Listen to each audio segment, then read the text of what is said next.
everyone. Welcome to Lobby Talks. Today, we're joined by a special guest from Cvent, the platform that powers millions of meetings and events worldwide. So whether you're a venue trying to get discovered or a planner sourcing your perfect space, Oliver Corser, who is an account manager with Cvent, our account manager, and we're very fortunate to have him, is here to give us a behind-the-scenes look at how to make the most of your Cvent. Thank you for joining us, Oliver. We appreciate you taking the time with us today.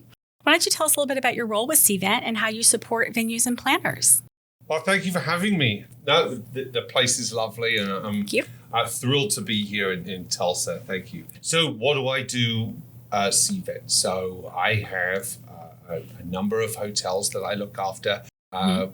You're one of them, one of my superheroes. Oh, thank you. And so I don't claim to be know what you guys are doing in the weeds, but I can tell you from the supply and demand and all of the industry trends from my side of things, and I can help nurture and guide you through success for your group business. Right. So we're really talking about meetings, events, conferences, citywides, where you're looking to attract planners that have these really big pieces of business that you're trying to capture. Without Cvent, it would be a lot harder. It would be, yes. And one thing that you do for us, which I find so helpful, so valuable, is that you're able to look at what the entire city's doing. What is your volume coming into the city, not necessarily just for your property? What can you do to maximize how many more RFPs you're getting and how much you are responding to? And is it the right RFPs for your property? So you give us that intel that really helps us know where we're seated and how we can do better. We really appreciate that. Yeah, absolutely. As a standalone business, you can only see what you've got. And fortunately, as part of a chain, you have some resources to give you a bit more of a wider scope. But as the platform, Cvent, which we brokeraging essentially billions of dollars of business in the year, we can really give you some wider perspective, and you're doing really well, but actually how well are you doing? Could we be doing better? Yes, you're really good at kind of guiding us through that process. We thank you so much. Well, let's first speak to our hospitality sales leaders, provide them with some insight into how their venue can get more visibility on this platform, and that leads to hopefully increased bookings. What are the top 3 things venues should do to stand out on Cvent? You can overthink it. You can. You can really overthink it. When you have your profile on Cvent, we were talking about this earlier, you don't want to have planners have to guess or hold faith in what you are and can you accommodate their event. Right. So really the way to stand out is to be easy to understand. And then also when you're working with the planner, you want to be a quick responder. You want to answer all their questions, because if you understand, planners aren't just sitting around sending RFPs around. They are trying to create often multiple events, large scale, all these different things. They have plates spinning in the air, many moving parts. They want to qualify you and they want to award you that business. Right. They don't want to have to go back and forth and have a great long discussion about it. Are you going to accommodate my piece of business, and are you qualified for that? So Correct. That would be how you present, how you handle that RFP. And then I would also say use some of the features that we have to offer so that they are interacting with you. So much like if you were to be selling a house, you want that potential buyer to imagine, where's my sofa going to go? This is how I would set up the kitchen and dining room table. You want them to have that immersive, interactive experience with your profile so that they're already they picture themselves there. Exactly. Mm-hmm. Yeah, mm-hmm. We've got that with Cvent. So really that would be a way to stand out, being easy and efficient to work with.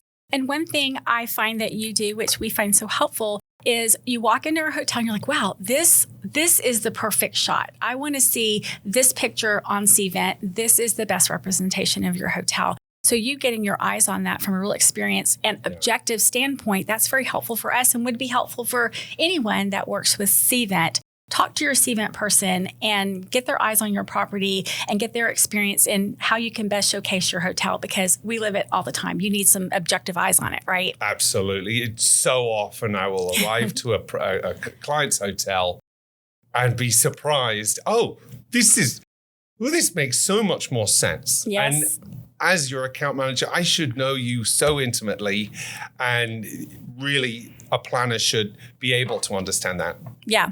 Walk in, already feel at home, because everything on what they saw on your profile is exactly how it is. We don't want anyone like catfishing anybody, right? So exactly. Yeah. I get that. Well, my next question was, what are common mistakes that you see venues make? But you've kind of already talked about that. You don't really present yourself as you truly are. And really, maybe you're not presenting the best of your hotel, because maybe you're just used to seeing it all the time. Yeah. Yes, that would be a simple answer, not representing yourself so that looking at your profile, I can clearly see, all right, this is the sort of the flow of the hotel. Mm-hmm. I see so many people who copy and paste their leisure transient marketing. Yes. Their lifestyle, their details, a close-up of a cocktail. I'm trying to communicate to associate, corporate, big-time event planners. I don't really care how you can set up a dining room table. Sure. I want to see the space, versatility, your capacity. See some setups. I want to qualify you. I don't, Yeah. Yeah. I don't care about the details. Your old fashioned that you lit on fire. I understand that. Yeah. Can you share some insights on how the algorithm visibility works on Cvent? Yes. Okay. It's a balance. Okay. So purely transparency.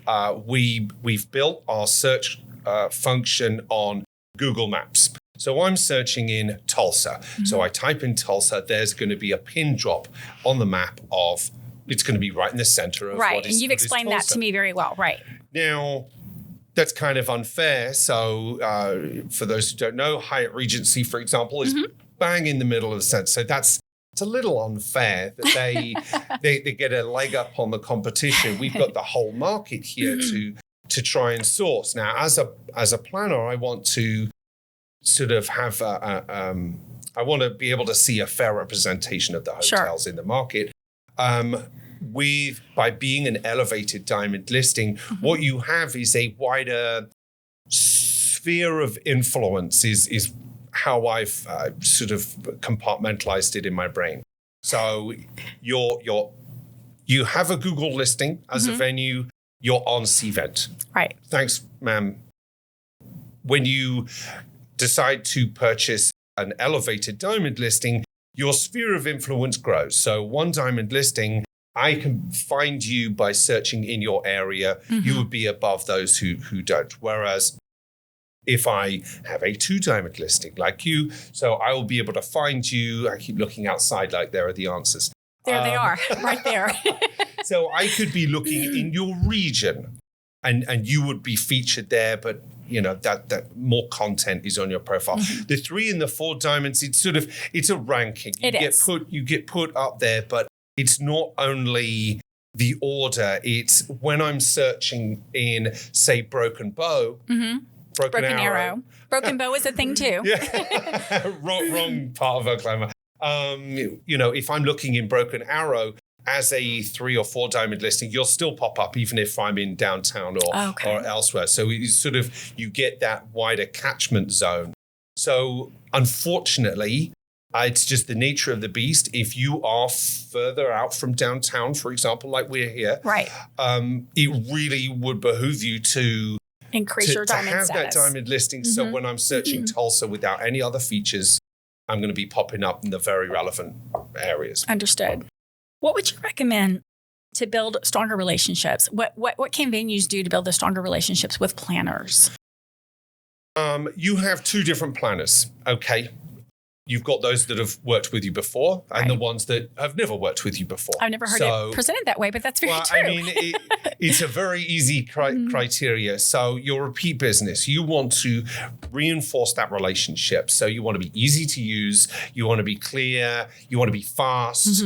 So you want to make sure that they, all right, I love working with Rochelle. I want to just send her my business every time. I know what I'm getting. That's great. So yes, repeat business, but you're also making first impressions every day. Sure. So making sure that your profile is maintained. It's not a set it and forget it. This year, I've decided, this is my mantra. Cvent is a competition. It is not a membership. I'm not just paying for a diamond listing or waiting for the RFPs to come in.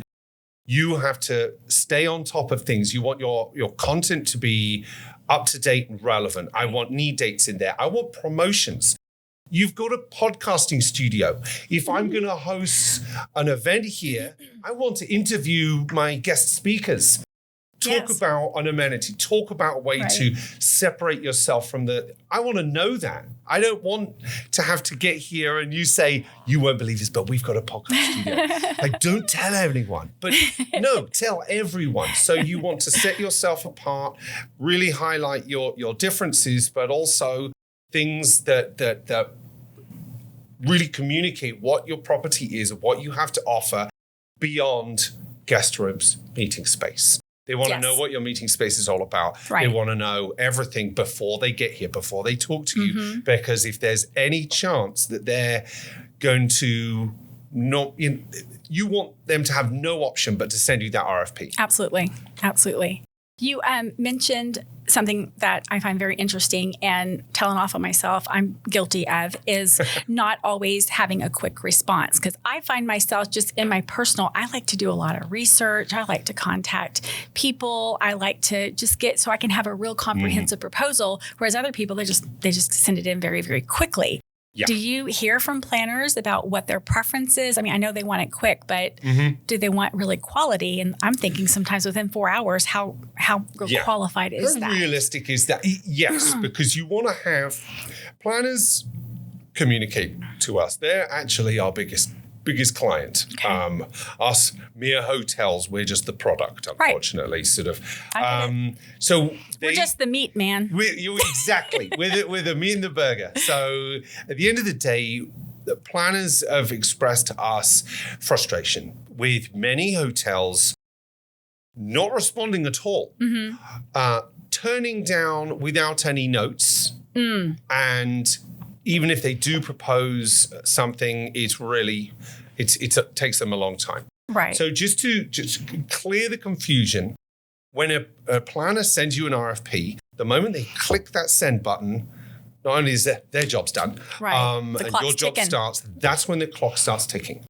The clock stops ticking not when you pick it up, not when you say in progress, not anything else. It's when you say turn down or here's my proposal, the clock is still going.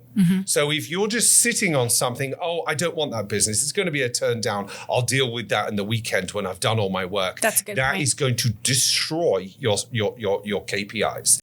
Not only that, so when I have sent you an RFP, that means that I've done the research. Right. You've met my basic, you're qualified. You've got to really embarrass yourself to not get that business if you're the only one. Yeah. So assume that you're the only one. Yeah, I can take my time, but you're not. We really try and communicate to our planners that you should be sending RFPs to about 9 hotels if you're going to expect 3 proposals. Oh, really? That's interesting. It's kind of surprising because you'd think we need to get some business. Come on, you get a proposal on that. Certainly. Even if it's an alternate date, whatever.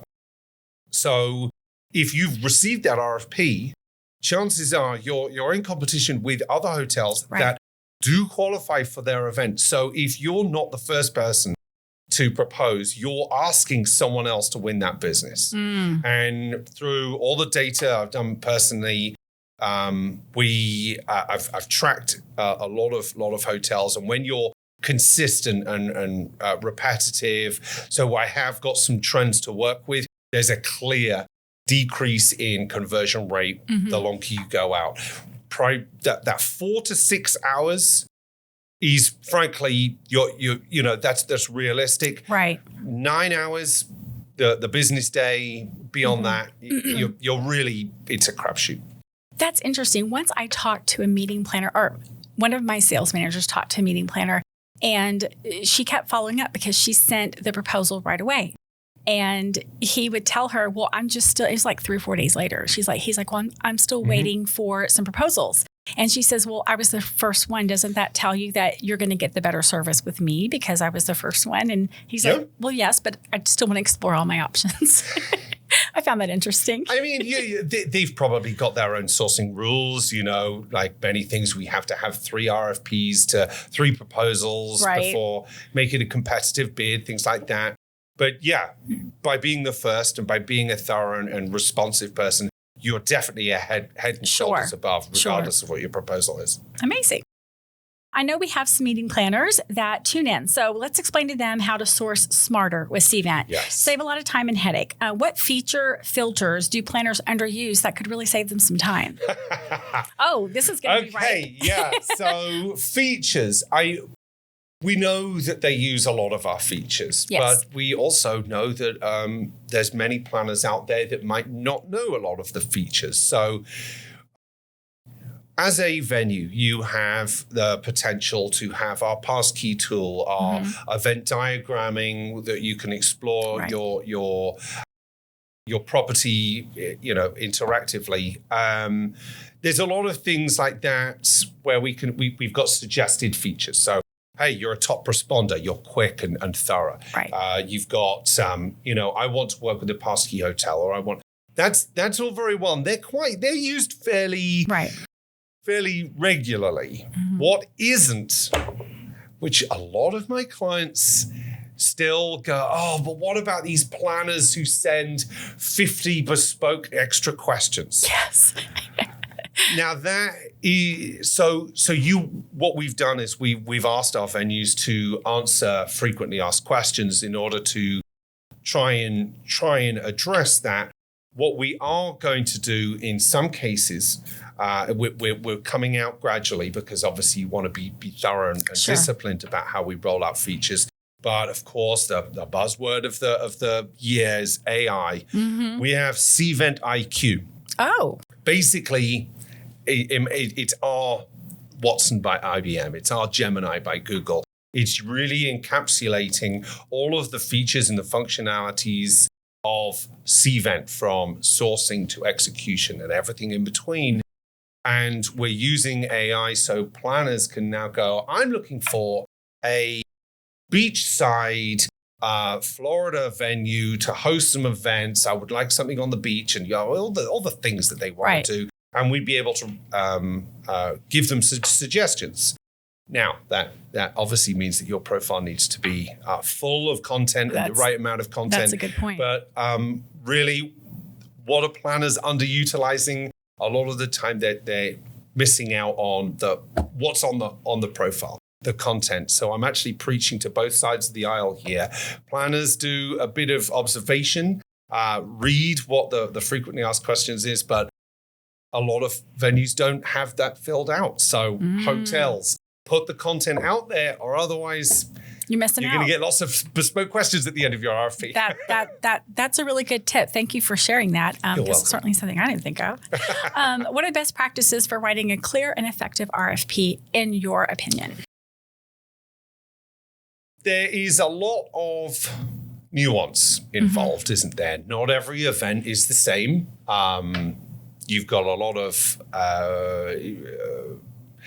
I would say, you want to get the brass tacks out in front. So there's going to be this many attendees. This is the agenda. You want to be, the hotel does not want to have to translate and pick apart and have to research your event. Try and make it easy to work with. Hotels are working so hard to be easy and efficient and approachable to work with you.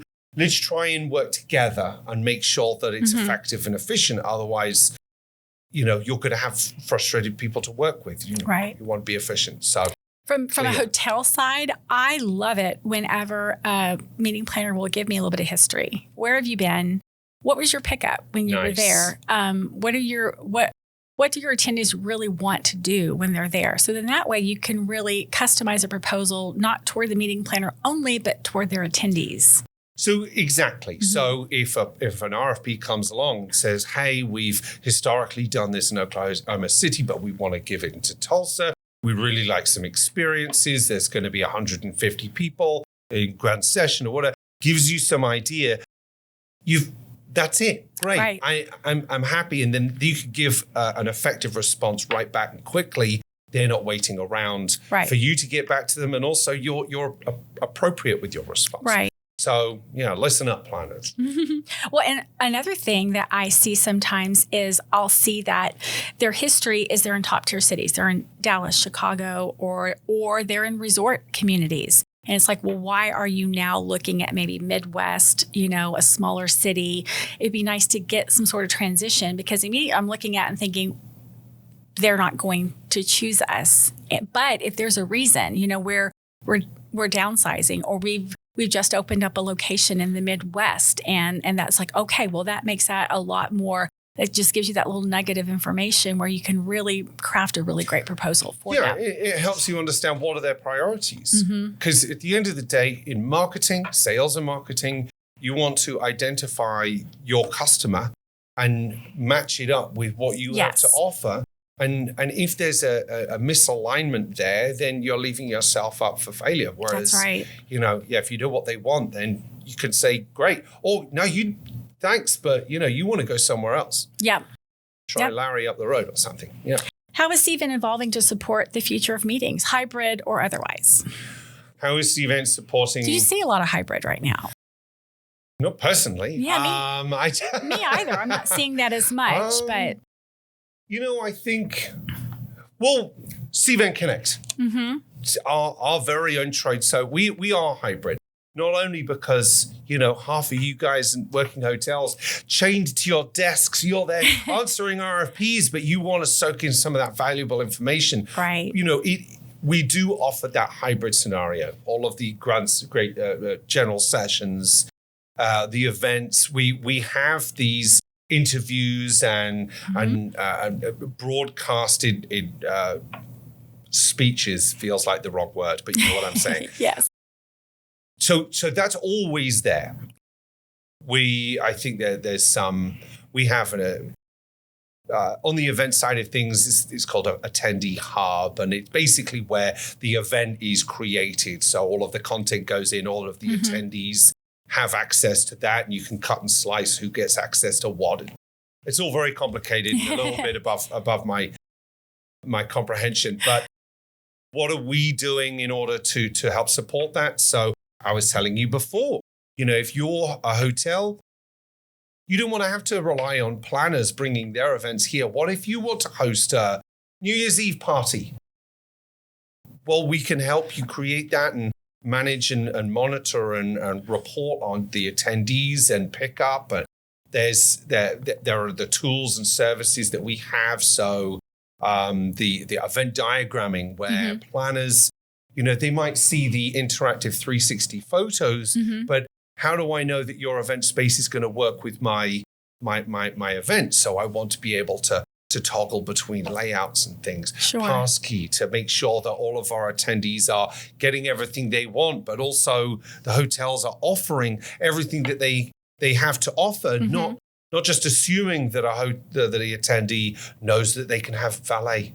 Right. If it's not on the menu, they're not going to buy it. That's right. So we're trying to bring everything up to the surface so that really the efficiency and minimize any of the friction, self-service kind of stuff. I love it. Thank you so much.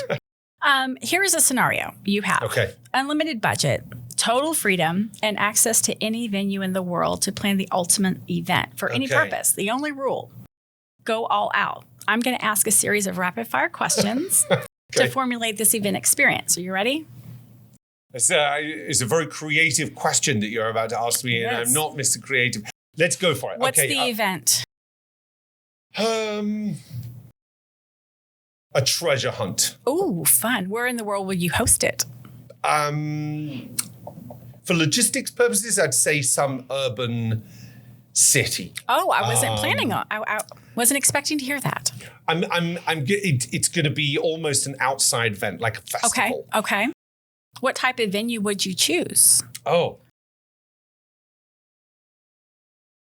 Like Central Park in New York. Oh, okay. Maybe. This is sounding fun. I'm going backwards on the whole urban environment. Okay, we'll just go with it. Yeah, You're just going to lean in. Who would you invite? The world. I mean, the whole world? It would be a competition, okay? Oh, okay. It would be a treasure hunt / adventure escape room. There would be sort of actors there pretending to be zombies, stuff like it would be a it's game. Turned into a movie now. Yeah, it really has. I don't know where my brain's going with this. I love it. So, I think it would be, you'd have to raffle. It would be a raffle. It would be, okay. But there would be a prize at the end of it. Okay. But filtered in there, we'd have lots of vendors. So airsoft people will be able to basically promote their toys or tools. Or, I don't know. Oliver, that's brilliant. Snapchat. I love that so much. What's one over-the-top detail you would include? Obscene audio-visual. I want screens. In Central Park? Actually, I was in a festival. I was at a music festival, and they had this inside dome, and they had projections onto the ceiling, but from multiple angles. Oh, that sounds so wonderful. It sort of was 3D. That's what I have. But okay. Epic. What's the massive. entertainment? Oh, some music. I think that would just be what would be projected on the ceiling. We'd have a huge canopy over Central Park. 3D, of course, this is absurd. Of course. But there would be like some classic, like Rolling Stones or something. Would be playing just something that everyone could get behind. Oh, that sounds amazing. I definitely want to go to this event. Well, you'll have to enter the raffle. I plan on it. Let me know when it's out there. What's your number one tip for venues looking to increase their bookings in the next 6 months?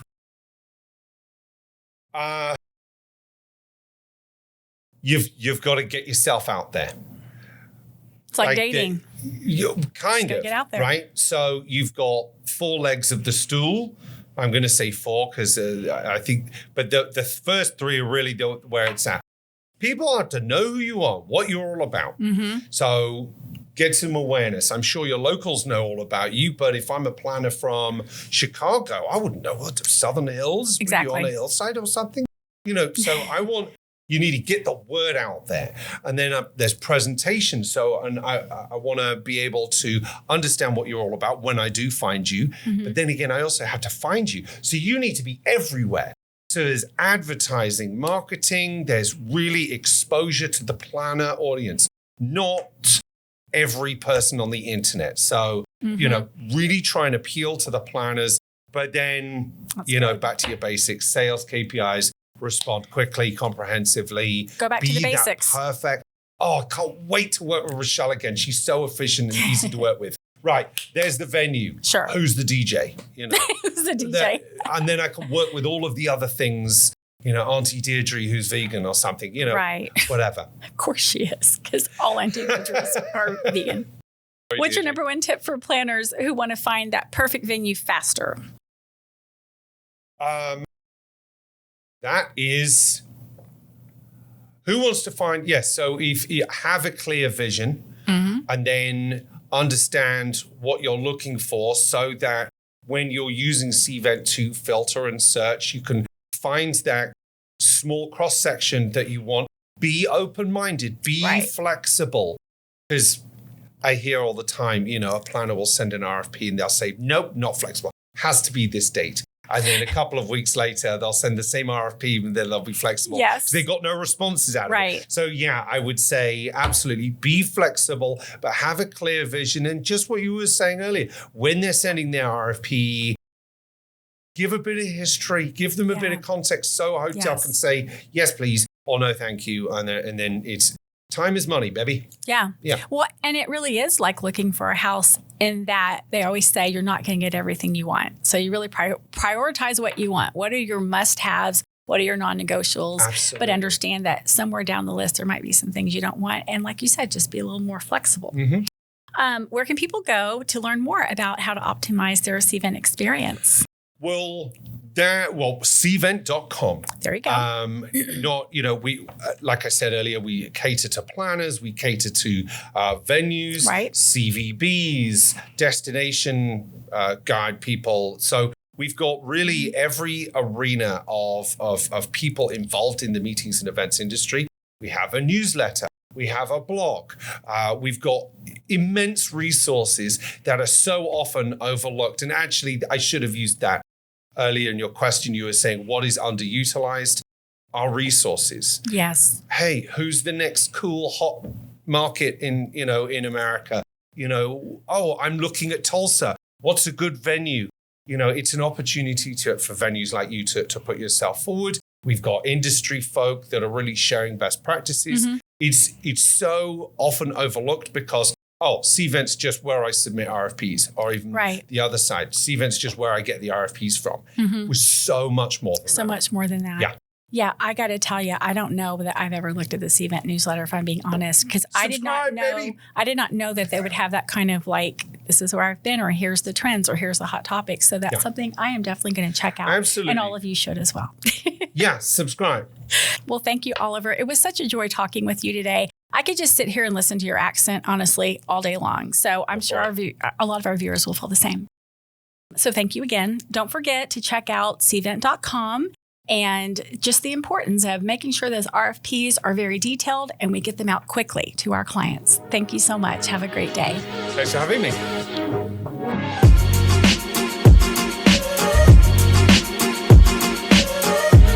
That wraps up this episode of Lobby Talks. A big thank you to Oliver Corser from Cvent for breaking down how venues get booked and how planners can book smarter. If you found this helpful, be sure to subscribe and share it with your team. And next week, we're sitting down with a lifetime hospitality professional, Amar Pandey, who has managed hotels around the world and is now retired and traveling, bringing a unique perspective on leadership, service, and the industry. We'll see you next time.